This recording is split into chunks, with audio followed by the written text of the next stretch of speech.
చరిత్రలో రాజులు చాలా మంది ఉన్నారు, కానీ ప్రజల గుండెల్లో శాశ్వతంగా నిలిచిన రాజు ఒక్కరే, ఛత్రపతి శివాజీ మహారాజ్. శత్రువుల మధ్య జన్మించాడు, భయానికి దూరంగా పెరిగాడు, స్వాతంత్రమే తన లక్ష్యంగా పెట్టుకున్నాడు. ఆ కాలంలో మొఘల్ సామ్రాజ్యం శక్తివంతంగా ఉండేది, కానీ శివాజీ మహారాజ్ ఒక్క మాట నమ్మాడు: స్వరాజ్యం నా హక్కు. చిన్న సైన్యం కానీ అపారమైన ధైర్యం, గెరిల్లా యుద్ధ వ్యూహంతో అసాధ్యాన్ని సాధ్యం చేశాడు.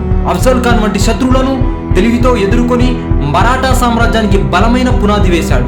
ఆయన రాజు మాత్రమే కాదు, ప్రజల రక్షకుడు, మహిళల గౌరవాన్ని కాపాడువాడు, మత సామరస్యానికి ప్రతీక.